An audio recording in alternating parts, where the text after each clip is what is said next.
Vous écoutez Call Room, le podcast incontournable pour les passionnés de course à pied. Imaginé et créé par Runix. Que vous soyez un débutant ou un coureur chevronné, ce podcast est là pour vous guider. Alors, attachez vos lacets et préparez-vous à courir avec nous dans ce monde merveilleux de la course à pied. Alors bonjour à tous et bienvenue pour ce nouvel épisode de Call Room. Aujourd'hui on est à Rennes pour le marathon vert qui a eu lieu durant le week-end et on est heureux d'avoir à nos côtés un athlète qui a déjà remporté cette course à 2 reprises. Il s'agit évidemment de Duncan Péria. Alors salut Duncan, comment tu vas aujourd'hui ? Salut Quentin, bah écoute ça va. Petit un peu blessé là mais ça va. Alors déjà merci à toi pour ta présence et on te souhaite évidemment un bon rétablissement.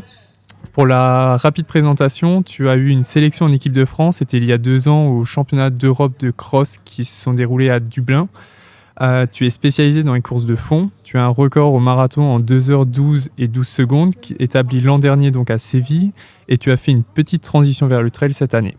Aujourd'hui, on va s'intéresser à ta saison, que ce soit sur route ou en trail, mais également aux entraînements sur les 2 disciplines qui sont totalement différents et comment tu t'es adapté notamment. Donc pour débuter, tu étais au départ du marathon ce matin, mais tu as été contraint à l'abandon. Que s'est-il passé ? Ouais, ça faisait 3 semaines que j'étais à Font-Romeu. On va dire que j'avais un peu une gêne plus depuis un peu le début du stage. Cette semaine, je me suis dit qu'en faisant du vélo toute la semaine, ça allait passer pour le marathon.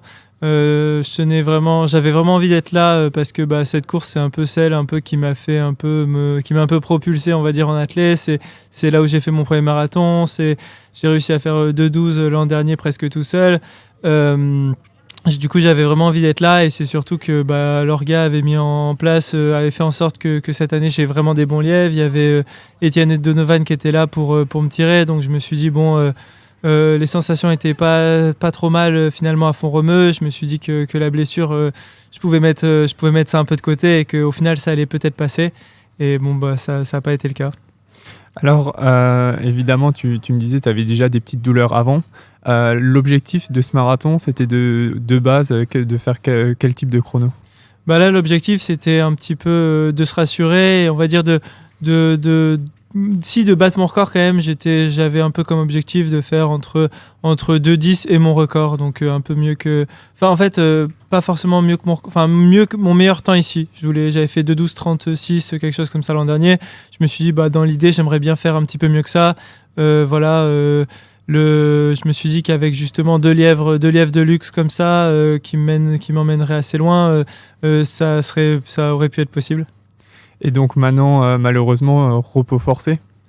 Ouais, repos forcé, je pense que je vais faire du vélo. Je me suis dit que je vois beaucoup d'athlètes qui s'entraînent en faisant finalement du vélo, surtout sur long.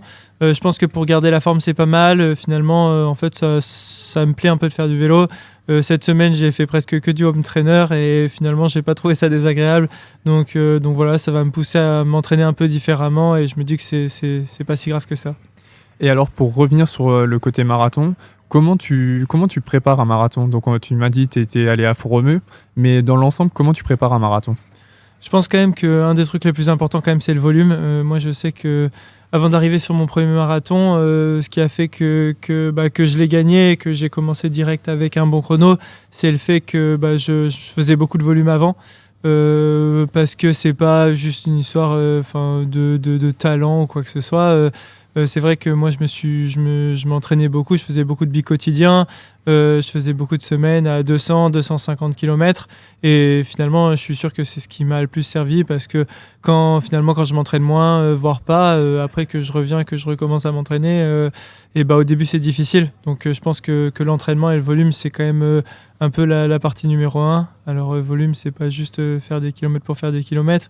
Forcément il faut faire un peu d'allure pour justement être capable de le tenir. Mais c'est vrai que faire du volume, c'est ce qui t'aide beaucoup à tenir jusqu'au bout.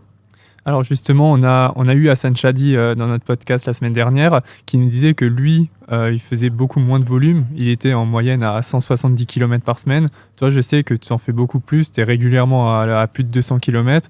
Tu avais même fait une semaine sur un pari un peu fou avec mes 10 frères à plus de 300 bornes. Combien de kilomètres en moyenne tu fais ? Ouais, c'est vrai que justement ici l'an dernier, j'étais arrivé à Rennes quand j'ai fait 2h12. Cette semaine-là, j'avais fait plus de 250 km. Et après, 170 km, j'ai effectivement écouté le podcast avec Hassan. 170 km, ça reste quand même une semaine de volume. Je pense pour la majorité des gens, c'est quelque chose quand même d'assez important. Ça fait quand même bien 25 km par jour, donc ça reste quand même du volume. Après, effectivement, moi, j'ai pas mal fait de semaines à plus de 200. J'ai aussi essayé d'en faire moins pour voir si en s'entraînant un peu différemment, ça m'a apporté davantage. Jusque-là, je pense que c'est plutôt les grosses semaines qui ont le plus payé pour moi. Et je sais plus exactement quel était le reste de la question. Ouais, non, en moyenne, tu fais à peu près combien de kilomètres par semaine? Ouais, alors ça dépend forcément. Quand c'est un peu différent, quand je prépare un ultra trail ou quand je prépare finalement un marathon ou du un peu plus court. Mais une semaine classique, moi, j'aurais tendance à dire à peu près 200. Voilà, à peu près, on va dire une trentaine de kilomètres par jour. Voilà, ça fait 210. Donc à peu près, ouais, en moyenne dans les 200 km. Et sur une prépa, ça va durer à peu près combien de semaines une prépa marathon pour toi? Moi, je pense, jusque-là, mes plus belles prépa marathon, ma plus grosse prépa marathon, c'était au Kenya. Donc voilà, c'est on va dire 6 semaines. Moi, je sais qu'en 6 semaines, j'arrive à peu près à être en confiance et à me sentir bien. Après, forcément, c'est pas une science exacte et des fois, tu peux faire un peu moins et ça peut marcher. Ça dépend un peu de comment tu arrives aussi au début de ta prépa en amont. Quelqu'un qui arrivera, qui rentre de vacances, qui aura fait la fête pendant 3 semaines et qui veut se lancer sur une prépa, il aura besoin de beaucoup plus de temps que quelqu'un qui aura été assez sérieux, qui aura quand même fait pas mal de sport. Voilà, c'est pas juste une question de semaines, je pense. Mais qui en 6 semaines, je pense que c'est déjà pas mal. Oui, c'est à peu près la moyenne en général. Tu me parles du Kenya. Avant, tu me parlais de Font-Romeu. T'aimes bien au final aller en altitude pour préparer tes marathons. Tu le fais quasiment à chaque fois, ça, maintenant? Ouais, je le fais à chaque fois. Alors, est-ce que moi, c'est pas qu'une question d'altitude. Je sais que ce qui compte beaucoup, c'est aussi un peu l'émulation et c'est un peu de m'entraîner avec du monde. Le Kenya, c'est vrai que je pense que c'est peut-être l'endroit numéro 1 pour ça, vu que justement, Iten, c'est le berceau de la course à pied. C'est là où on peut se retrouver à courir, à faire des fartleks avec 50, 100, 200, 300, 400 Kenyans. Donc et Kenyans et d'ailleurs maintenant de plus en plus un peu d'Européens, de personnes un peu du monde entier. Mais c'est vrai que ça, en tout cas, s'entraîner avec du monde, c'est ce qui nous pousse dans nos retranchements et c'est ce qui nous aide aussi à progresser. Et là, tu me parles des entraînements. Si je dis pas de bêtises, tu t'entraînes, toi, sans entraîneur. Comment ça se passe, ça? Ouais, alors voilà, j'ai un coach à Paris, mais qui est plus là un petit peu pour m'accompagner presque sur le côté un peu presque psychologique, un peu pour un peu l'avant-course, pour arriver et pas faire n'importe quoi et pour être sûr d'arriver en forme. Après, je sais que si j'ai besoin de lui demander des conseils sur des entraînements, il sera là aussi. Mais c'est vrai que sinon, la majorité du temps, je fais mes entraînements tout seul. C'est pour ça aussi que j'aime partir en stage, c'est parce que j'aime partir avec des athlètes qui vont avoir un programme un peu spécifique et finalement j'aime bien un peu, comme je disais, moi je trouve que pour progresser il faut s'entraîner avec du monde, il faut avoir envie d'aller à courir, il faut être motivé et finalement ça fait des années quand même que je cours donc je sais un petit peu ce qui est important de faire pour continuer à progresser. Je sais, j'aurais quand même tendance à faire des VMA, j'aurais tendance à faire du seuil, à faire des footings longs, à faire des... Voilà, dans l'idée, je commence à me connaître un petit peu et voilà, et du coup m'entraîner avec des athlètes qui ont un programme aussi et essayer de m'entraîner au maximum en groupe, c'est vrai que c'est ce qui me réussit. Donc au final, tu n'as pas forcément vraiment d'entraîneur, mais tu cours à l'entraînement quasiment tout le temps en groupe. Ouais, voilà, c'est vrai que en fait le problème c'est que quand je cours seul, j'ai un peu plus de mal forcément à faire des bonnes séances. Seul, c'est dur de trouver du sens j'en sais rien, à aller sur la piste, tourner autour d'une piste et mettre du rythme tout seul autour d'une piste. Et c'est vrai que moi j'ai besoin un peu de trouver un sens dans ce que je fais pour être motivé. Donc voilà, moi j'ai un côté très compétiteur, donc je pense que c'est ça aussi, d'être avec du monde, je me dis ouais, il y a telle personne, il faut que je la suive, alors forcément c'est pour ça qu'aussi il faut trouver des gens un peu de son niveau, parce que si tu es des gens un petit peu, entre guillemets, qui ont un niveau trop au-dessus, on risque de se griller un peu les ailes, et au contraire, si des gens qui ont un niveau un petit peu trop faible pour soi, on risque d'avoir du mal à progresser, parce qu'on va stagner, à pas assez se pousser. Et donc là, quand tu étais à Font-Romeu, tu étais allé avec l'équipe de France militaire, c'est ça? Ouais, c'est ça. Là, j'étais avec l'équipe de France militaire. C'est une très belle équipe, hein. Il y a, je pense que, on va dire en tête de liste, Mehdi Frère. Après, il y a Nicolas Daru qui a fait aussi une très belle saison l'an dernier, 8-18 sur 3000 mètres steeple. On a Gabriel Briand qui est un très bon athlète. Faustin aussi, des coureurs qui sont en 1h04, 1h04 au semi. Là, il y a Faustin Guigon. Après, il y a pas mal aussi de militaires qui étaient l'an dernier, par exemple, au monde militaire de cross. Il y avait Jimmy, que tout le monde connaît, Bastien Augusto. Enfin, voilà, il y a pas mal de super athlètes. Et du coup, c'est vrai que c'est des groupes top pour s'entraîner. Et en plus, on a une cohésion et une sorte de... On s'entend tellement bien, en fait, qu'on n'a même pas l'impression d'être à l'entraînement. Et c'est ce qui fait qu'entre les entraînements, on récupère davantage, du moins psychologiquement. Et quand vous êtes aussi nombreux dans un groupe, sur un stage, sur des séances, et que chacun a plus ou moins un entraîneur différent, comment vous gérez un petit peu ça? Alors justement, voilà, le but c'est un peu que tout le monde se mette un peu d'accord. Alors des fois il y a des séances, certains qui vont faire les séances de leur côté, ça va dépendre un peu de tout un chacun, mais c'est vrai qu'on essaye au maximum de faire en sorte que les séances un peu similaires, et que ce soit les entraîneurs, que ce soit les athlètes, que tout le monde se mette à peu près d'accord pour que justement ce soit au maximum en groupe, parce que je pense que maintenant on s'en rend compte, que ce soit d'ailleurs sur une course ou à l'entraînement, en fait, c'est quand il y a du monde qu'on y arrive quand même le plus facilement. Et donc, par rapport à tout ça, pour revenir un peu sur toi, tes entraînements à toi, quelles sont les séances clés selon toi pour une préparation marathon? Pour moi, pour le marathon, les séances clés, je pense, moi je dirais le seuil.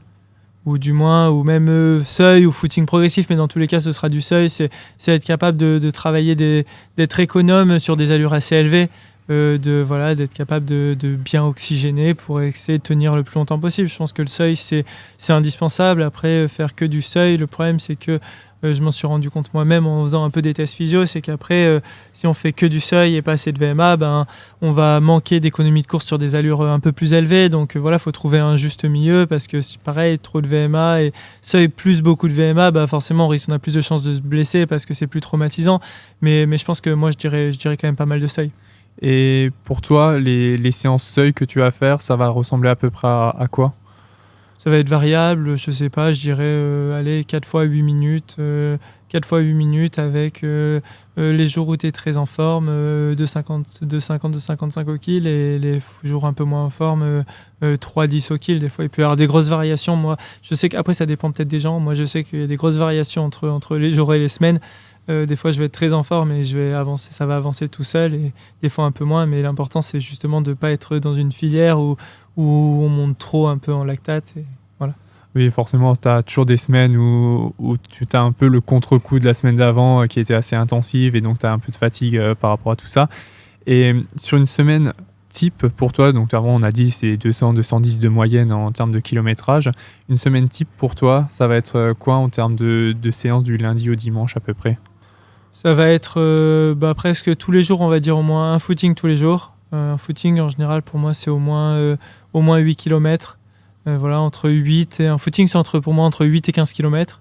Et après les séances ça va être on va dire 2 VMA. Après VMA ça peut être sous forme un peu de fartlek. Moi j'aime pas trop courir sur la piste, donc je préférerais faire ça en nature, en essayant de se rapprocher un peu des allures plutôt de 50 au kill, avec un seuil on va dire en milieu de semaine le mercredi, justement plutôt 3 au kill, 3,5, 3,10, 3,15.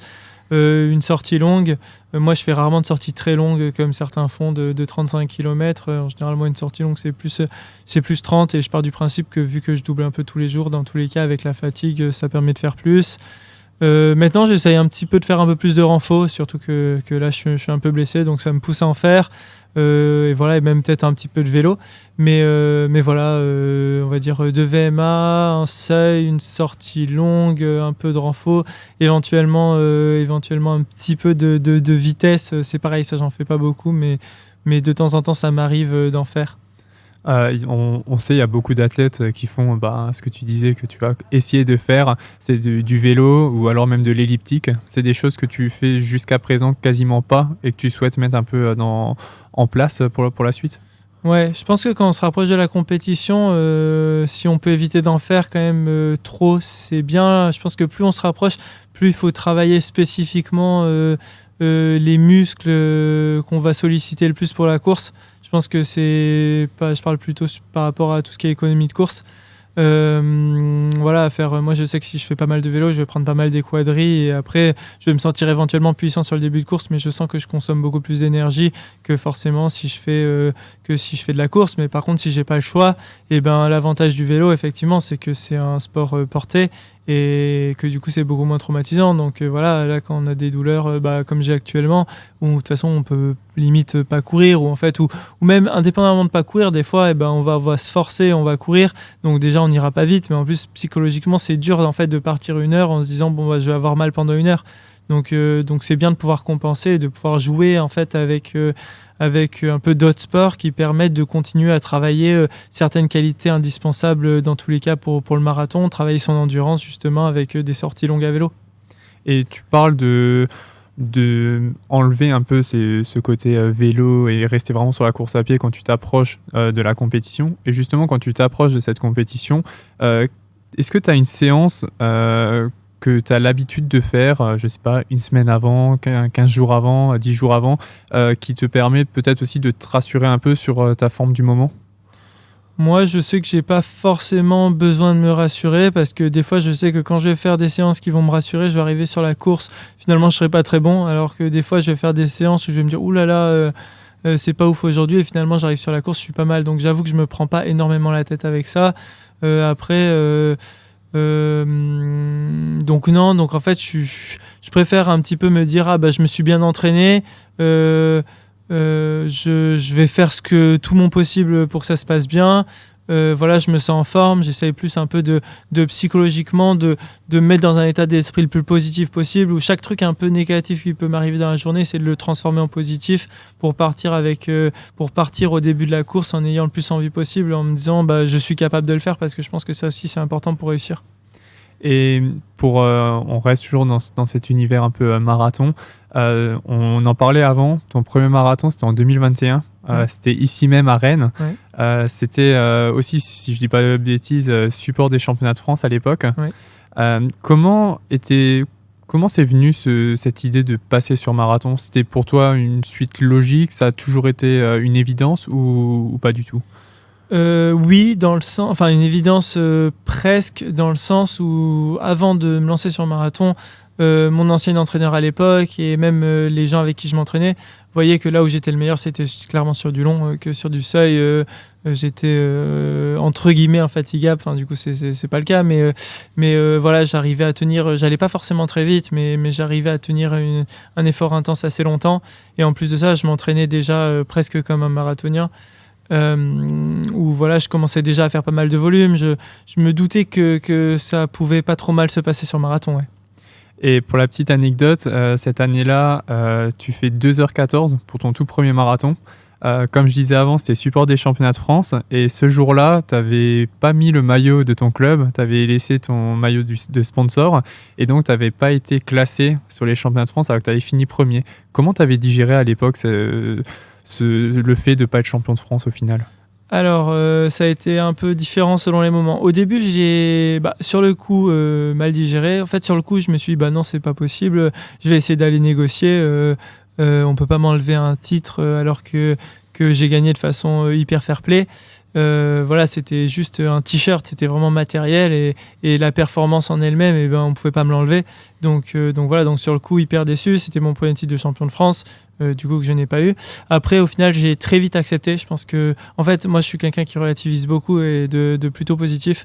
Donc je dirais que même presque le soir même, voire le soir même ou le lendemain, j'avais presque digéré en me disant, en fait, le plus important, c'est quoi ? C'est que j'ai réussi à faire un temps et ça me prouve que j'en suis capable. Et justement, c'est un peu ça, c'est ce qui m'a même aidé un peu cette saison-là à passer un palier, à finir 4e au France de Cross à Montauban, à aller au championnat d'Europe. C'était parce que je pense que j'étais un peu sur ce nuage, un peu qui me disait, en fait, je suis capable de faire des choses en athlée, et je suis finalement, en fait, on ne se rend pas forcément compte du niveau qu'on est capable d'avoir. Même on se dit toujours, on commence un sport, je sais pas, on fait un temps, on a l'impression d'être à fond, on se dit jamais dans ma vie j'arriverai à faire ça. Et en fait, en s'entraînant, en progressant, on peut continuer à progresser. Et voilà, donc pour moi ça c'était le plus important. Et après après j'avoue que dans un troisième temps, j'ai appris un peu la façon dont j'avais été un peu disqualifié, que c'était un club qui avait porté réclamation. Et je sais que moi de mon côté, jamais j'aurais fait ça pour disqualifier un autre athlète. Je trouvais ça hyper anti-sport. Donc en fait après j'en ai un peu voulu, un peu à personne en particulier, mais à un groupe, on va dire, de personnes qui ont fait en sorte que je sois disqualifié pour que leur athlète, lui, un peu triomphe. Alors que pour moi, triompher, c'était pas ça. Donc c'est vrai que voilà. Et puis après ça, maintenant, je l'ai quand même un petit peu plus ou moins accepté, même si au fond de moi, c'est quelque chose que je trouve toujours dommage et qui me touche toujours aujourd'hui, où je me dis, moi, j'espère que je réagirai jamais comme ça dans le sens inverse.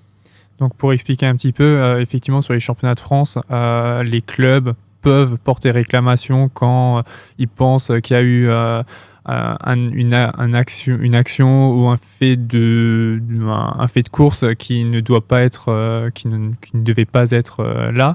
Et donc là effectivement il y avait cette histoire de maillot. Tu penses que sans ce club tu aurais gardé ce titre? Alors c'est toujours dur à dire, mais il y a des chances, oui, parce que moi je sais qu'à l'arrivée on a fait en sorte, forcément je venais de gagner la course, donc ici pour l'organisation, j'ai été le champion de France, j'étais le gagnant, donc et eux ils savaient en fait que ça pouvait arriver, que je pouvais être disqualifié. Donc à l'arrivée ils sont venus, ils m'ont dit bon, on met une veste par dessus, on va essayer de faire en sorte que tu perdes pas ton titre. Et voilà, donc il y avait quand même énormément de personnes. En fait, je pense que pour la majorité des gens voulaient me voir en fait champion de France ce jour-là, parce qu'en fait sur la plus haute marche du podium, t'as rarement envie de voir quelqu'un qui n'est pas le gagnant, surtout si la personne qui a gagné a gagné de façon complètement un peu presque légitime au niveau sportif. Ouais, ça fait un peu penser à l'histoire de Maïeddine Mekissi à l'époque, qui était champion d'Europe en théorie du 3000 steeple et qui a été disqualifié parce qu'il avait enlevé son maillot. Ça se rapproche au final un petit peu ces deux histoires. Ouais, c'est sûr. Oui, c'est pas beaucoup de gens m'ont parlé de ça du coup après coup. Et ouais, c'est vrai, mais bon, voilà. Après, faut accepter les règles. Mais je pense quand même que c'est bien d'essayer de si on peut faire son possible pour essayer que ce soit le plus d'un esprit sportif, et c'est bien aussi de le faire. Au final, ton titre de champion de France, tu l'as un an après, donc c'était l'année dernière. Donc au final, tu as remis en quelque sorte les pendules à l'heure, comme on peut dire. Ouais, c'est sûr. Les jours se suivent et se ressemblent pas. Voilà, c'était un championnat très différent. Pour le coup, justement, à ce moment-là, j'étais un peu blessé, où j'avais voulu enchaîner rapidement après justement le marathon de Rennes qui était ici l'an dernier, qui s'était bien passé, pas mal de courses. J'avais enchaîné avec Marseille-Cassis juste derrière aussi, où c'était pas si mal. Voilà, et ce titre était finalement plus dur à aller chercher parce que le jour de la course, j'étais un peu blessé, donc j'y suis allé. J'y suis allé un petit peu en serrant les dents, en me disant voilà, aujourd'hui c'est le titre, le chrono peu importe, c'est le titre, et finalement j'ai réussi à l'avoir, et du coup j'étais heureux, oui. Et mentalement, je pense que en te rappelant de ce qui s'était passé l'année d'avant, ça t'a donné encore plus de force pour aller le chercher. Ouais, c'est ça. Surtout que justement, vu que j'étais blessé avant la course, j'ai même pas pu m'échauffer. Je suis parti à chaud, ça allait. Vers le 30-35e kilomètre, même vers le 30e, je laisse le groupe de devant partir. Je sais pas si ça s'est vu, on n'a pas beaucoup parlé parce qu'au final j'ai été quand même à des petits moments devant. Des fois j'ai moi qui ai attaqué même avant, mais à un moment donné je suis détaché du groupe de tête, et vers à 6-7 km d'arrivée, je me dis bon allez, maintenant force un peu, remonte, t'es capable, il faut que tu ailles chercher ce titre, et finalement ça l'a fait comme ça. Et après ce titre, ça t'a forcément donné des envies de faire nettement mieux en termes de chrono. Tu nous en as déjà parlé. T'avais aussi dans un coin de ta tête les JO qui se déroulent l'année prochaine à Paris. Et tu as participé au marathon de Rotterdam en début d'année, qui s'est malheureusement mal terminé en quelque sorte puisque tu as abandonné. Avec du recul, comment tu prends cette course ? Eh ben, avec du recul, ouais, c'était pas facile. Bah forcément, en fait, quand les choses se passent bien, si tu fais une bonne perf, une mauvaise perf, une bonne perf, une mauvaise perf, ça va. Le problème, c'est quand tu enchaînes un peu les passages un peu à vide, bah forcément, on se remet en question, c'est difficile. On se dit, bah est-ce que ça vaut le coup de s'entraîner autant? Est-ce que ça vaut le coup de continuer à faire ce qu'on est en train de faire? Donc non, c'est sûr que c'est puis pareil, on se met en question, est-ce que j'en suis vraiment capable? Après, c'est dans ces moments-là où j'essaye de me rappeler, de me dire, bah voilà, c'est vrai que tu as réussi à faire tel temps dans telles conditions, ça veut dire que si tu arrives à bien gérer ta forme, et ben tu es capable de faire ceci ou cela. J'essaye toujours justement de positiver, mais c'est vrai que c'est jamais évident. De toute façon, une défaite est jamais évidente, et oui, il faut se remettre en question. Et maintenant, bon, il y a forcément cette petite blessure qu'il faudra guérir. Est-ce que tu as des objectifs sur marathon là dans les prochains temps encore?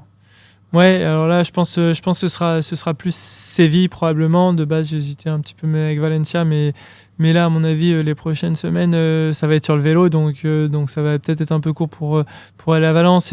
Et finalement, c'est vrai que moi, j'ai un peu tendance à me dire, allez, c'est pas grave, on y va, on essaye. Mais en fait, partir de ce principe-là, on y va, on essaye. En fait, ça marche rarement, ou voire jamais, en fait. Donc autant arriver, prendre plus de temps et peut-être aller à Séville.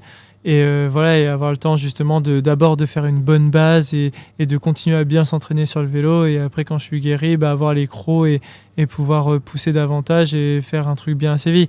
Donc voilà, pour l'instant je pars plus là-dessus. On verra ce que ça donne. Peut-être qu'entre-temps, j'irai faire les crosses, parce que moi de toute façon j'aime ça.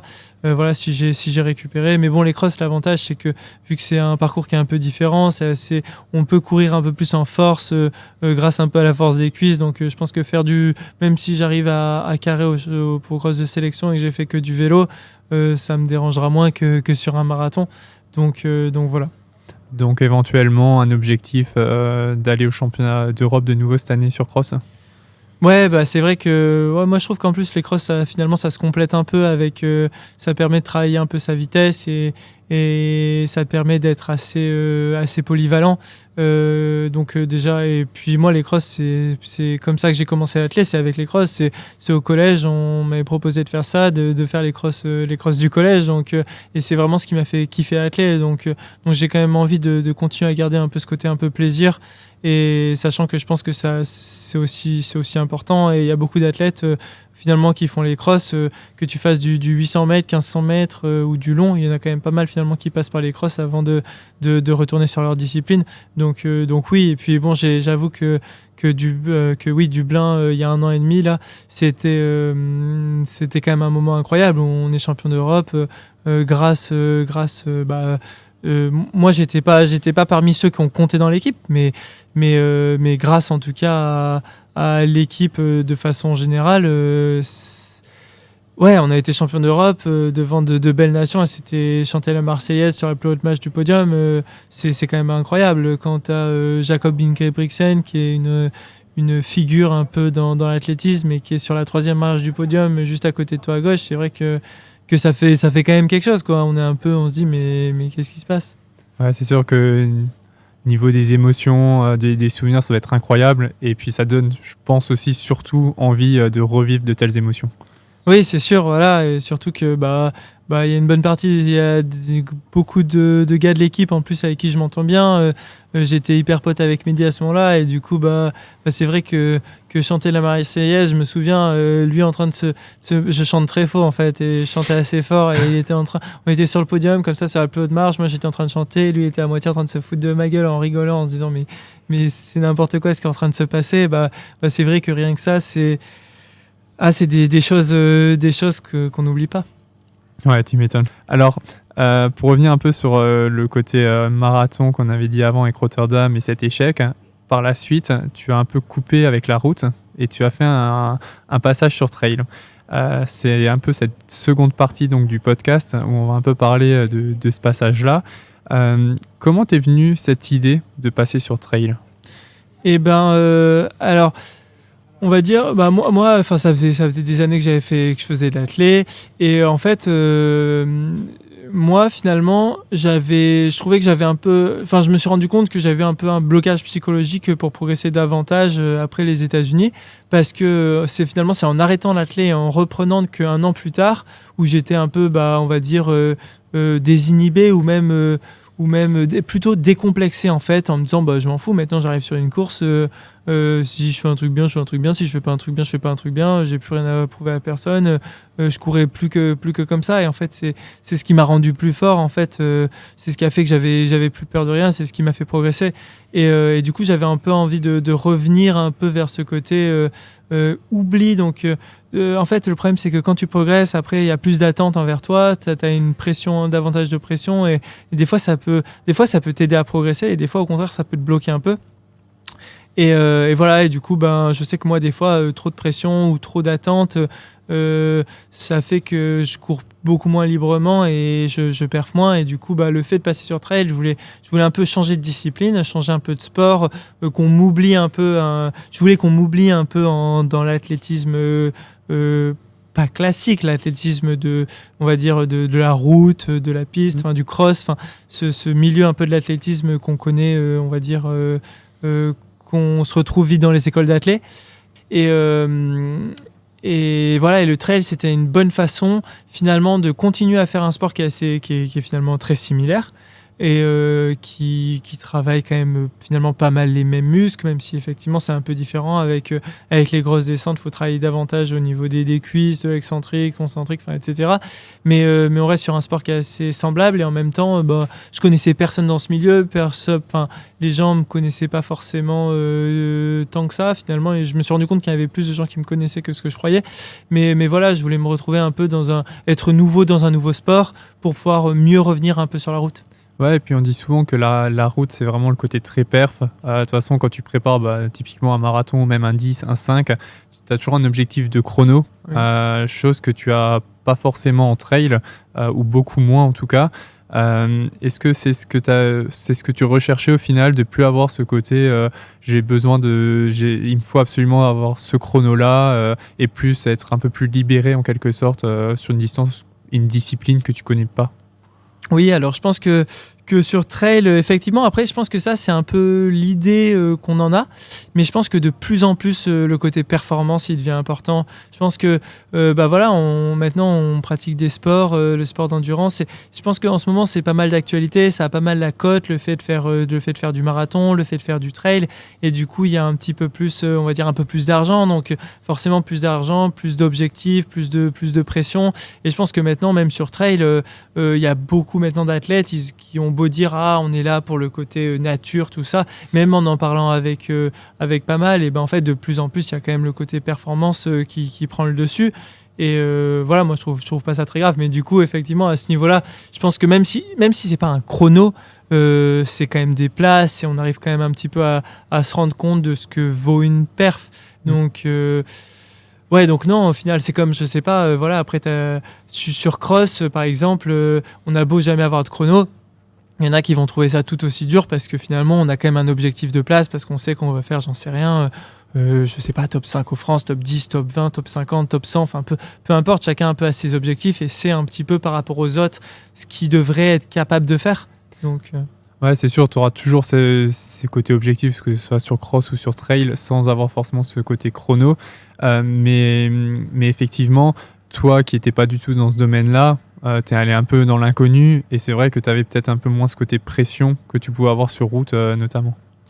Oui, effectivement, ça c'est vrai que c'est un objectif. Après, au final, la pression, je l'ai eu assez rapidement, parce que les gens autour de moi me l'ont assez rapidement mise. Dans un sens comme dans l'autre, en fait, du côté de gens qui ont l'habitude de faire de la route, de la piste, et qui m'ont dit genre presque montre-leur que t'es bon, que t'es capable d'être bon entre elles, montre-leur ce que vaut, je sais pas, un coureur qui fait 2h12 sur marathon, ce qu'il vaut sur trail. Et du côté trail aussi, certaines personnes qui disaient dans un sens comme dans l'autre, soit il va pas y arriver, il va se casser les dents, soit d'autres au contraire qui étaient positifs, si tu es capable d'aller vite comme ça, t'inquiète pas, ça va passer sur trail. Donc si les gens finalement m'ont mis une pression que voilà, après que j'ai accepté, parce que de toute façon c'est le jeu finalement. Oui, c'est vrai que c'est un discours qu'on entend souvent, notamment sur les coureurs sur route qui vont dire, quand un coureur sur route se met sur trail, ils vont dire ah mais toi tu fais tel chrono sur marathon, etc. Montre-leur effectivement ce que tu arrives à faire et montre-leur que les coureurs sur route sont meilleurs. Et au contraire, ceux sur trail vont dire ah bah regarde, lui c'est un coureur qui fait de l'ultra trail et il arrive à faire tel chrono sur semi, sur marathon. Et c'est vrai qu'il y a une petite guéguerre en quelque sorte entre les coureurs sur route et les coureurs, les trailers.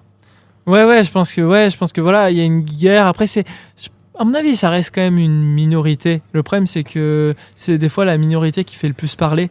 Et du coup, ça fait un petit peu, des fois, j'ai l'impression, je trouve qu'il y a un peu cette haine entre le côté justement route-piste et le côté trail. Après, voilà, il y a des coureurs qui font de grosses perfs des deux côtés. J'ai pas spécialement envie de rentrer davantage dans ce débat parce que voilà, est-ce que ce serait toujours dur à dire en fait qui vaut mieux entre faire ceci ou cela, les gens ont des qualités différentes, des fois c'est pareil, mais finalement même on peut comparer, j'ai envie de dire la piste route et le cross où tu as certains pistards qui vont être capables de hyper bien passer sur cross et très bien passer sur les deux disciplines. T'en as d'autres qui vont être monstrueux sur piste et finalement sur cross, ils vont toujours avoir du mal.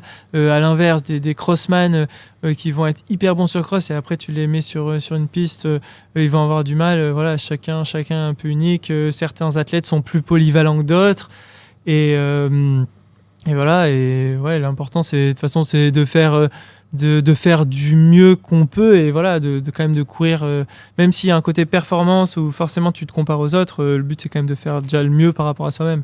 Ouais, je suis totalement d'accord avec toi et on va revenir un peu plus tard sur le côté critique. On en reparlera plus tard. Ton premier trail, c'était celui de Saint-Jacques-Bailly-UTMB, c'est ça ? Ouais. Premier trail, première victoire. Ouais. Comment tu avais abordé ça ? Alors, pour le coup, j'avais pas mal d'appréhension. Effectivement, je savais pas trop ce que ça allait donner que de courir pendant plus de 10 heures d'affilée, que de faire donc c'était 13 heures en l'occurrence. Et voilà, je savais pas trop à quoi m'attendre. On me disait sois prudent, pars pas trop vite. Et moi, j'aime bien courir finalement à la sensation. Et le problème, c'est que finalement sur Ultra Trail, y a un côté très gestion qui est où forcément tu cours un peu moins à la sensation, où tu dois donc quand tu as des hauts essayer un peu de te raisonner et quand tu as des bas essayer un peu de rester positif. Et c'est vrai que moi j'aurais un peu tendance facilement à, quand ça va bien, à avoir envie d'envoyer et quand ça va pas me dire c'est pas grave, je marche et s'il faut recourir plus tard, si j'arrive à recourir plus tard, je recourrai plus tard. J'avoue que moi je fonctionne un peu comme ça, donc je pense que ça peut me faire un peu perdre du temps justement sur de l'ultra.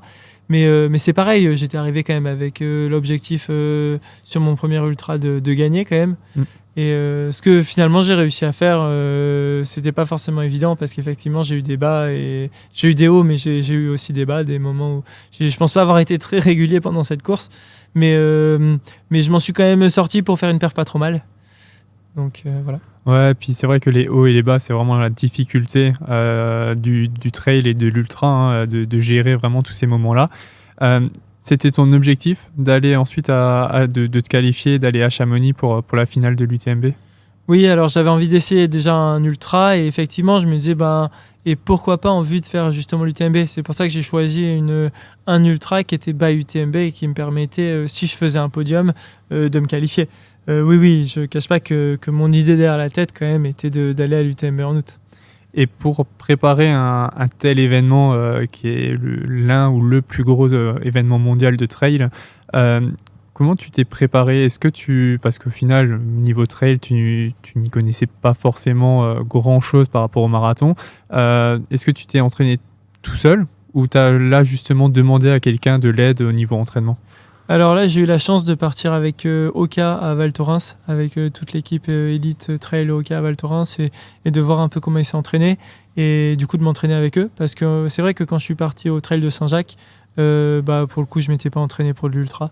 J'avais juste fait un petit peu le volume, mais non, on va dire que mon entraînement pour l'ultra, c'était juste repérer le parcours de l'Ultra Trail de Saint-Jacques. J'avais fait les 127 km, j'avais fait un peu plus, du coup les 130 km en 3 jours. C'était limite ma plus grosse prépa ultra, mais c'était la semaine d'avant, donc voire même pas la semaine même. Donc ça avait pas énormément. C'est pas ça qui m'a fait progresser, on va dire. Donc voilà, je pense que c'était juste ma marge un peu que j'avais grâce au marathon. Qui m'a permis un peu de finir devant. Après, j'étais plus entraîné pour l'UTMB, clairement, du coup, où j'avais fait des sorties, donc j'ai vu que l'entraînement était très différent, où beaucoup d'athlètes faisaient moins de bi-quotidien, mais c'est travailler forcément du coup sur la fatigue en allant justement en faisant des sorties de 4 heures, 5 heures, 6 heures, 7 heures. Et d'ailleurs, on comptait beaucoup moins en kilomètres, mais plus en heures d'entraînement. Et ce qui a du sens parce qu'en fait, un ultra, l'allure, elle va jamais être rapide et elle peut pas. On peut même pas comparer une allure à un moment avec un autre parce que des fois, même deux montées pareilles, il y en a une où ça va être une montée style montée route et une autre où ça va être des chemins hyper caillouteux, gravillonneux, où ça va être glissant, ou pareil dans les descentes. Donc l'allure veut rien dire. Donc il faut plus dans l'idée, beaucoup d'athlètes mettent le cardio et après courent un peu en temps d'effort, partent sur des sorties de justement 4 heures, 5 heures, 6 heures, 7 heures en se disant cette boucle-là, ça devrait faire à peu près ça et du coup on part sur cette boucle-là. Et du coup voilà, je me suis entraîné un peu comme eux, j'ai juste suivi un peu ce qui se faisait et voilà, j'étais 3 semaines à Val Thorens et c'était déjà rien que ça, indépendamment même de l'UTMB de la course, c'était une super expérience. Et pour passer d'une prépa route à une prépa trail, comment ça se passe? C'est pas trop dur justement? Au début c'est plaisant parce que moi j'adore le changement, j'adore la nouveauté, je m'ennuie vite un peu dans la monotonie. Donc c'est vrai que le fait de justement me dire je vais courir plus longtemps, en plus, ça me plaisait un peu l'idée j'en avais marre de faire de l'intensité, de faire de la vitesse. Déjà, de base, j'en fais pas beaucoup, mais voilà, on me poussait un peu à en faire pour forcément gagner de la vitesse. Là, je me disais, j'ai plus à me poser, à me prendre la tête, à me poser de questions par rapport à la vitesse. Je peux partir courir dans la nature. En plus, c'est ce que je préfère. Comme je disais, moi, je suis pas très piste, j'aime pas trop courir autour d'une piste, mais voilà, je viens de Grenoble, j'ai de la montagne tout autour de moi. Moi, j'aime courir dans les chemins, dans la nature. Et j'aime le côté même un peu technique. C'est pour ça que j'adore les crosses. J'aime le côté, il y a des descentes, des virages, des trucs comme ça. Essayer d'être justement de m'économiser un peu musculairement, de relancer au bon moment. Voilà, ça, j'adore ça. Est-ce que tu penses que les deux prépas sont compatibles l'une avec l'autre ou pas du tout? Je pense que oui. Comme des crossman vont après repartir sur piste. Après, voilà, l'ultra, est-ce que faire un ultra est primordial pour préparer un marathon? C'est sûr que non. Après, je pense que on apprend sur soi en faisant quelque chose d'assez différent. Et je pense que découvrir un peu le monde de l'ultra trail, que ce soit au niveau physique, que ce soit au niveau mental, je pense que ça peut apprendre beaucoup et ça peut aider quand on revient sur une distance comme le marathon. Donc je pense que voilà, après ça dépend aussi, je pense que ça dépend un peu du fonctionnement des gens, des personnalités. Je pense que moi vu comment je fonctionne, je pense que ça peut m'aider, oui. Je suis sûr que moi par exemple si tu me dis prépare un marathon pendant 3 ans et fais que des marathons, mais moi je pense que dans 3 ans mon dernier marathon limite je serais très loin de mon niveau juste parce qu'en fait j'aurais tellement de lassitude, je progresserais plus du tout et même je régresserais beaucoup, ouais. Ouais, tu as besoin constamment de faire des choses un peu différentes et pas rester tout le temps dans la monotonie et de faire toujours la même chose. Ouais, de découvrir, d'innover et de prendre du plaisir, c'est un peu ce qui me motive au quotidien. Ouais. Alors avant, on parlait d'une semaine type pour une prépa marathon. Une semaine type pour la prépa trail, tu me disais, alors c'est plus des sorties très longues, pas forcément du bi-quotidien, mais est-ce qu'il y a des séances un peu spécifiques quand tu étais en stage avec l'équipe Oka? Est-ce qu'il y a des séances un petit peu spécifiques pour préparer un ultra trail ou c'est vraiment faire que des heures d'entraînement, de la borne et de la borne? Ouais, je me suis rendu compte que pas mal d'ultra trailers faisaient aussi pas mal de muscu. Voilà, même par exemple même avec les bras, parce que moi ça du coup je l'ai pas fait parce que je suis parti à l'UTMB, j'ai pas pris de bâton, mais beaucoup font un peu de la poussée, un peu comme s'entraîner un peu avec les bras comme des fondeurs peuvent faire même en salle, avec ces sortes de cordes qu'il faut tirer vers le bas là pour faire travailler un peu les épaules, les bras, et voilà, et qui aident sur ultra trail ou sur trail de façon générale. Si moi j'ai fait aussi, je me suis rendu compte qu'en montée, au début j'avais un peu de mal, donc même d'accepter un peu d'avoir les cuisses qui brûlaient autant. Donc j'ai fait un peu plus à pousser en montée. J'ai fait justement un kilomètre vertical pour voir un peu ce que ça faisait. Parce que musculairement c'est quand même un peu différent. J'ai fait aussi à des moments justement des descentes rapides parce qu'on m'a dit que c'est ce qu'il fallait faire. Fallait pas hésiter à se faire une sortie où tu pars à bloc dans la descente. Donc forcément le lendemain par contre t'as un peu plus de mal à courir parce que ça a tapé. Faut faire gaffe justement en plus sur ces sorties un peu comme ça à pas se blesser, mais voilà, c'est des entraînements qui sont différents, un peu moins axés sur la vitesse, même si les trailers, les ultra trailers font aussi justement du seuil, un peu de la VMA, tout ça aussi sur du plat, parce que c'est quand même important il y a quand même des parties plates, surtout à l'UTMB où il faut être capable quand même d'aller assez vite, hein. Jim cette année qui gagne, faut quand même le noter, c'est un gars qui a fait avant le carbone 8,40 sur 3000 cycles il y a quelques années. C'est un coureur, je suis sûr qu'il est capable de faire une 2 sur semi, hein. C'est pas il l'a déjà fait même. Ouais, je crois qu'il a fait une 3, une 4, je sais plus. Mais voilà, c'est des athlètes qui sont quand même capables d'aller vite quand même sur du plat. Alors certes, vu qu'ils travaillent beaucoup les montées, ils sont moins économes sur du plat, mais voilà, ils travaillaient un peu plus, on va dire un peu plus tout finalement. Mais forcément, du coup, t'as pas besoin d'être aussi performant sur du plat. Et on dit souvent que dans un trail, le trail, ça se gagne pas forcément en montée, mais ça se gagne surtout en descente. Tu confirmes un peu ça?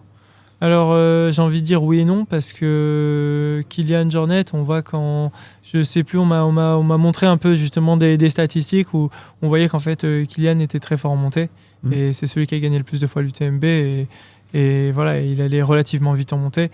Je pense qu'il faut savoir être complet. Un athlète finalement qui va pas très vite en montée et qui va très vite en descente, après musculairement, il est tellement ravagé que les montées d'après il avance plus, mais il va avoir du mal aussi à aller au bout. Je pense que ça faut trouver quand même un équilibre. Des fois son équilibre, certains athlètes vont être plus performants en allant un peu plus vite en montée et d'autres plus performants peut-être en allant un peu plus vite en descente. Je pense qu'il faut trouver son propre équilibre. Et au final, même si tu me disais qu'on parlait en trail plus en termes d'heures qu'en termes de kilomètres, sur ta prépa pour l'UTMB, est-ce que tu étais à beaucoup plus de kilomètres que sur une prépa marathon à 210 de moyenne, ou c'était à peu près équivalent? Non, en kilomètres, j'en faisais moins même. Okay. Mais après, le truc, c'est que déjà, on ne peut pas comparer une sortie de 25 km, 30 km/h sur 30 km, pardon, pas heure, sur du plat, à une sortie de 30 km à Val Thorens à 2400 mètres d'altitude avec du dénivelé de malade. Ça te fait 3000 de dénivelé, 4000, enfin, on va dire 3000 de dénivelé, 4000 de dénivelé sur toute la sortie. Ça n'a rien à voir en fait. Donc non, en termes de volume, en termes de kilomètres, finalement j'en faisais moins, c'est sûr. Alors pour maintenant venir un peu sur cet événement qui fait rêver et dont tu as participé, malheureusement tu as dû abandonner. On t'a vu partir devant au départ. Est-ce que ça t'a servi un peu de leçon, ce trail, pour la suite, ou comment t'as géré ça? Je me suis pas mal fait juger sur le fait d'être parti devant. Je suis peut-être parti un petit peu vite, mais c'était pas non plus dinguissime, hein. Je suis parti peut-être un peu vite effectivement pour un ultra trail, surtout pour un effort de plus de 20 heures. Après, je pense pas que ce soit ça qui m'ait pénalisé. Et sachant qu'en fait, ce que beaucoup de gens ne voient pas, ne savent pas, c'est que la première partie, c'était la partie la plus plate. C'était là où beaucoup de routes, beaucoup de parties plates. C'était là où moi je tirais mon épingle du jeu. Moi, c'était normal que proportionnellement, limite en fait, c'était presque normal que je sois devant sur cette partie-là, parce que moi, finalement, il n'y avait pas beaucoup d'athlètes qui sont capables qui font l'UTMB, qui sont capables d'aller aussi vite que moi sur du plat. Parce que même finalement en préparant de l'ultra, j'avançais toujours bien sur du plat, hein. Donc voilà, cette partie pour moi c'était normal finalement que je sois devant. J'ai eu des problèmes gastriques, ce qui m'était jamais arrivé sur n'importe quelle course en amont, ni même sur mon ultra trail à Saint-Jacques. Voilà, j'avais un peu de fièvre avant la course. Grâce à la pastille un peu que j'ai avalée avant pour voir ça, mais voilà, non, je pense pas être parti tant vite que ça. Je pense que si c'était à refaire, si je partais moins vite, peut-être un peu, mais ce serait pas beaucoup moins vite, hein. Et ces problèmes gastriques, avec du recul, tu sais d'où ça peut venir ou pas du tout? Pour une prochaine fois, comment tu peux gérer ça? Ouais, je sais pas. Après, est-ce que j'ai attrapé un virus? En fait, je me suis pas étalé sur ce sujet-là parce que j'ai pas envie de trouver 50 000 excuses non plus. Voilà, j'avais un peu de fièvre avant la course. Je pense que ça a aussi un peu un lien. J'en sais rien. Voilà, j'ai pas envie de m'étaler. Est-ce que j'ai eu un virus? Est-ce que je n'avais pas? Toujours dur à dire. Voilà. Après, il y a des jours où on se sent mieux que d'autres aussi. Je suis pas certain, je veux pas trop m'étaler là-dessus. Ouais, non, après c'est sûr, et de toute façon sur un tel événement, il vaut mieux être à 110% qu'à 90%, et ça je le comprends. Et est-ce que maintenant cette UTMB, ça t'a donné envie de le refaire? Et est-ce que tu penses être capable éventuellement de pouvoir un jour peut-être le gagner?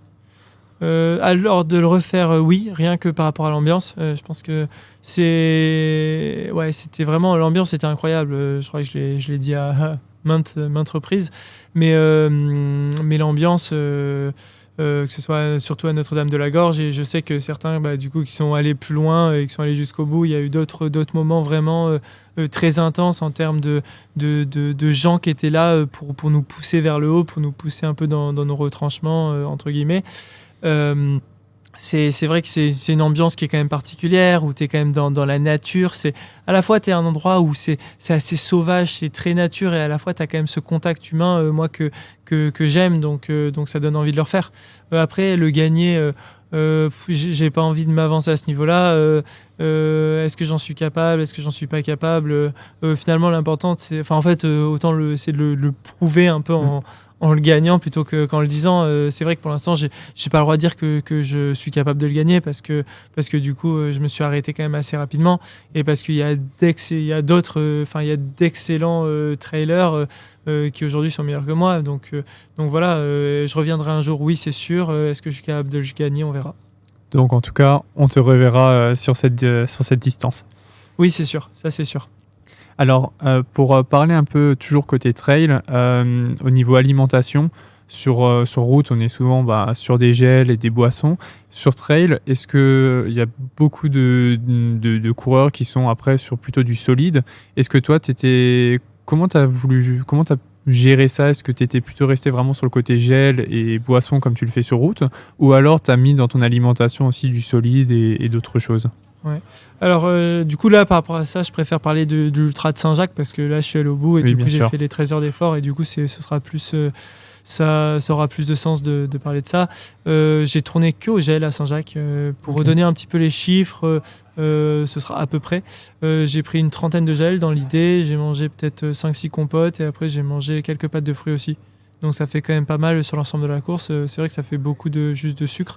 Après la course, je me souviens, le seul truc qui me faisait envie le soir à manger, j'ai mangé une salade, une salade de tomates, mozza. J'étais incapable, j'avais aucune envie de manger du sucré le soir, le lendemain, ça m'avait dégoûté du sucré. Mais par contre, le jour de la course, c'est vrai qu'en fait, manger du solide, ça me faisait pas envie. Et je me disais, bon, vas-y, mange ce que tu arrives le mieux à manger. Et au final, c'est vrai que les gels, moi je suis avec Ta Énergie, les gels, c'est des gels liquides, et qui sont très liquides en fait, que tu avales comme ça. Donc en fait, tu te poses pas la question, tu l'avales et tu continues à avancer. Donc c'était pour Saint-Jacques, c'était comme ça. Ouais. C'était la même chose de prévu pour l'UTMB ensuite, ou tu avais prévu de changer un petit peu? Ouais, c'est une bonne question parce qu'effectivement, à l'UTMB, j'avais prévu de changer un petit peu. Surtout, c'était plus par rapport aux recommandations des autres coureurs, des autres athlètes, où on m'a dit, ouais, quand même, sur un effort quand même qui dure dans l'idée 24 heures, enfin une journée entière, peu importe, que ce soit 20, 21, 22, 23, 24, 30, c'est presque pareil. On m'a dit, ouais, si tu manges que du liquide, ça risque d'être compliqué. Après, je sais qu'un athlète, par exemple, comme Ludovic Pommeret, lui, mais il disait que même sur un effort comme celui-là, il mangeait presque que des gels. Donc ça doit pouvoir se faire, mais beaucoup d'athlètes m'ont quand même conseillé de prendre du solide. Donc moi, j'avais préparé des trucs un peu comme ce que pas mal de gens, d'autres coureurs font, des trucs style un peu du riz, style un peu des sushis, des aliments à la fois un peu qui sont un peu solides, mais quand même assez faciles à digérer. Et parce que des sushis, c'est pas des sushis au saumon cru, c'est plus des sushis avocat ou voilà. Moi, j'avais prévu ça, un peu du riz, une sorte de compacté de riz avec de l'avocat et du jambon. Oui, quelque chose un peu Que- plus solide pour Ouais. tapisser un peu plus Que je- l'estomac. Je devais prendre ça à Courmayeur aux 80-90 km. Au final, je suis même pas allé jusque-là. C'est Bon, triste. c'est malheureusement l'effet de course aussi. On ne fait pas toujours comme on le souhaite. En tout cas, on te souhaite, nous, que tu puisses retourner sur cet événement-là et que tu puisses le terminer et nous faire rêver. Et justement, pendant cet événement-là, à la suite de ton abandon, il y a eu pas mal de critiques, comme tu en as parlé avant. Moi, je voulais savoir comment tu as vécu ces critiques-là. Alors,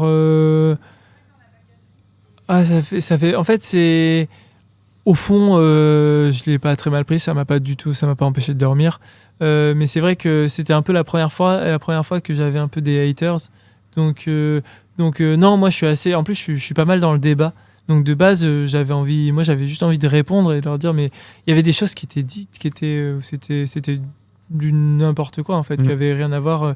Des gens qui supposaient certaines choses par rapport à ce que j'avais pu soit dire, soit par rapport à ma façon de courir, soit différentes choses.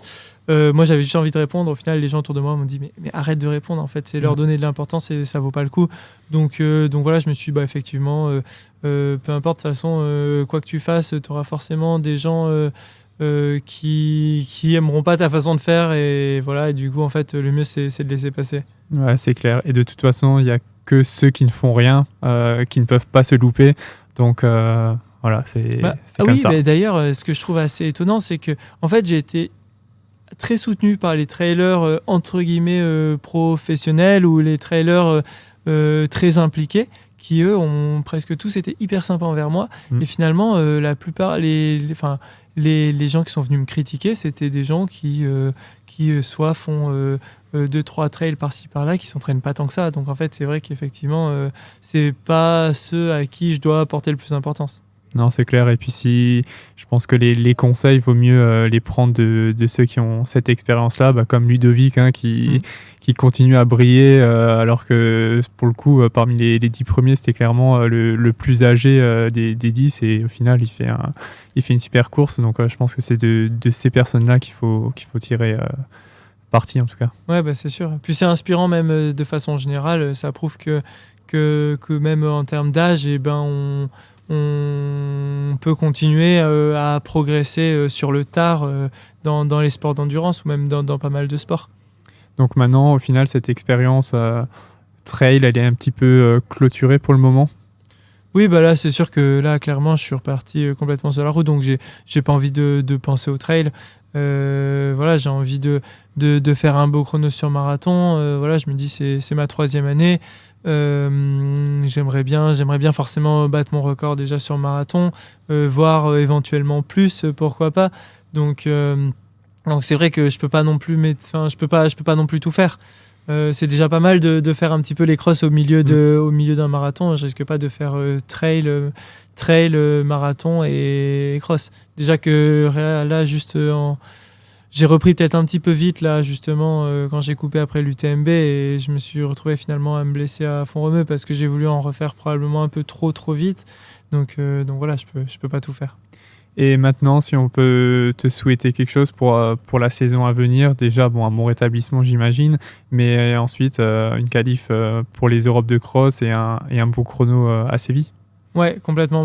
Dans l'idée, c'est ça. Et voilà, et le plus important, être épanoui dans son sport, parce que je pense que peu importe qu'on fasse ça, même de façon amateur ou professionnelle, je pense que l'important, même pour n'importe quel boulot, c'est d'être heureux dans ce qu'on fait. Je pense que finalement, même l'argent, ça a aucune valeur par rapport au plaisir qu'on peut prendre dans ce qu'on fait.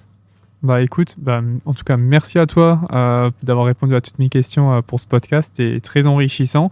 Est-ce que tu as un dernier petit mot à faire passer à nos auditeurs ?